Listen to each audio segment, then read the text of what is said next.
When Rabbi Klein asked me to sub for him a few days ago, it was an easy decision to say yes. As a recovering politician, I'm never going to turn down speaking before an audience. I also am very proud to do this as an honor to a good friend who I lost, and many members of the congregation lost, in Rosarita Wormser. So I'm proud to be here, and that her husband Jerry and other members of her family are here today. I also have a simcha to report. My niece Liliana was born today, and she's represented here by her brother. Just I think probably got a little impatient, Elijah. So thank you. Very special occasion. The tradition at this congregation, as well as I imagine most Jewish congregations, is for the sermon to be what's called a Devar Torah, a discussion of that week's Torah portion. The Torah is divided up into weekly portions for reading on the Sabbath and for analysis and discussion. When I first found out about this, I said, Rabbi, please tell me that this week's portion is not about Noah and the great flood, because we've talked this week enough about Noah's Ark, and fortunately I was okay. But even a better blessing was that this week's portion really to me is like the Cheesecake Factory menu.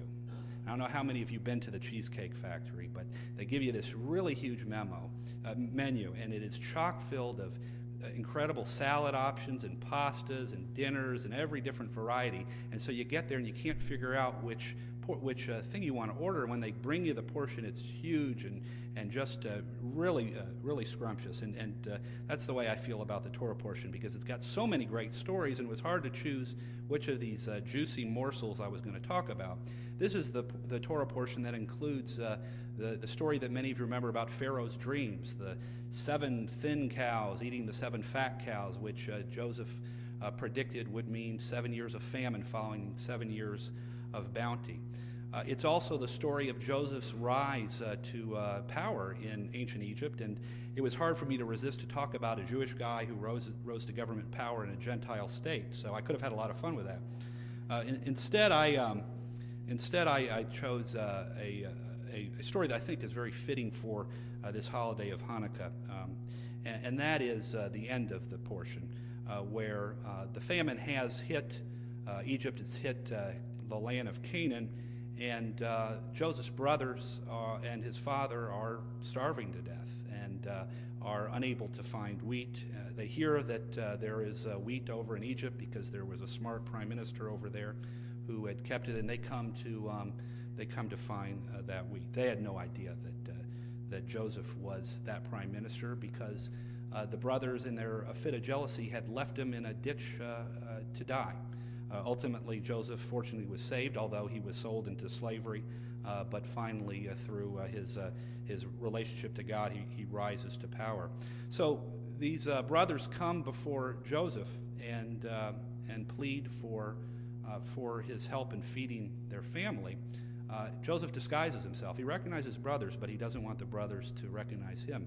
And he plays a number of games with them. He makes them go back to get his full brother Benjamin. He makes them go back to get the father Jacob.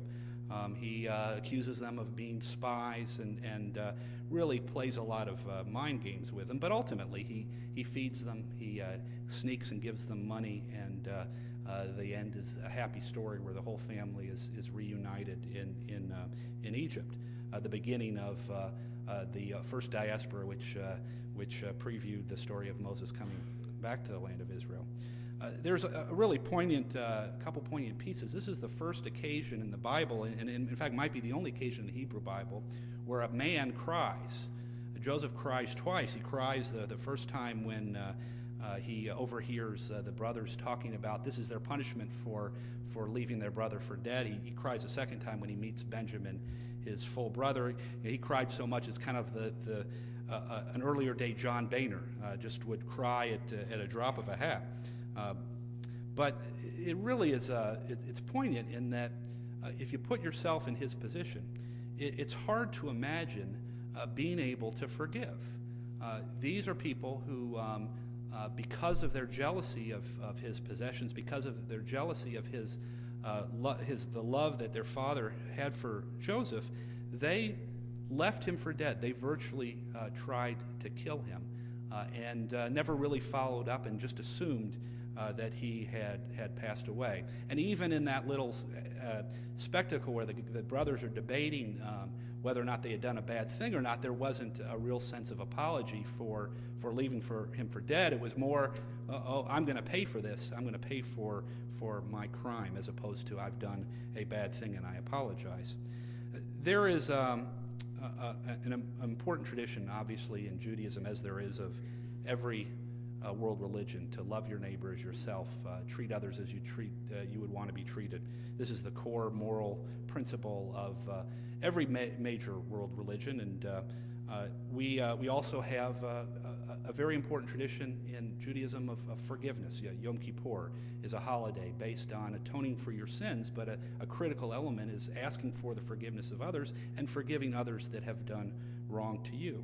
But again, it is very difficult to imagine of this level asking for forgiveness. There was another great rabbi who was patrolling the pathways of Jerusalem and ancient Israel about 2,000 years ago, and he said, love your neighbor isn't enough. He said, love your enemies. He said, when your enemy strikes you, you should turn the other cheek. And in doing that, Jesus was modeling himself after Joseph's example, when he was able to rise above any anger he would feel, to love his enemies as himself. What would Jesus do is a very common expression among our Christian friends. Many of us might ask ourselves, what would Joseph do in a similar situation? The story is very relevant today because we're not in the middle of 7 years of famine, obviously.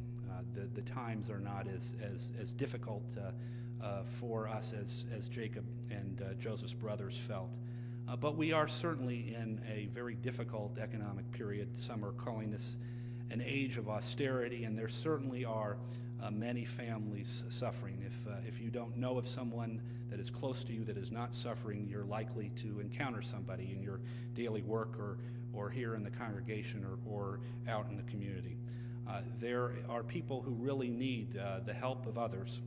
And unfortunately, the prevailing mood of the country, whether we're talking about politics or we're talking about our entertainment culture or we're talking about the sense of community in general, this is not a period of time where you really sense the desire to love your neighbors as yourself.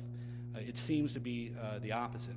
It seems to be very much a me-first time in this country where folks are trying to stake their ground to get the best personal advantage for themselves so that they are not the ones suffering during this economic downturn.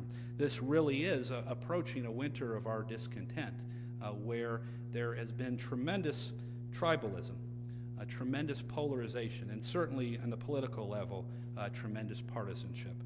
As the season grows worse and colder, it seems that the people are hardening in their positions. The more debate, the more difficulty, the more partisanship, and a media that promotes those points of views, a media that often promotes hate your enemy, sometimes even promotes hate your neighbor, and it's a model that certainly Joseph had rejected.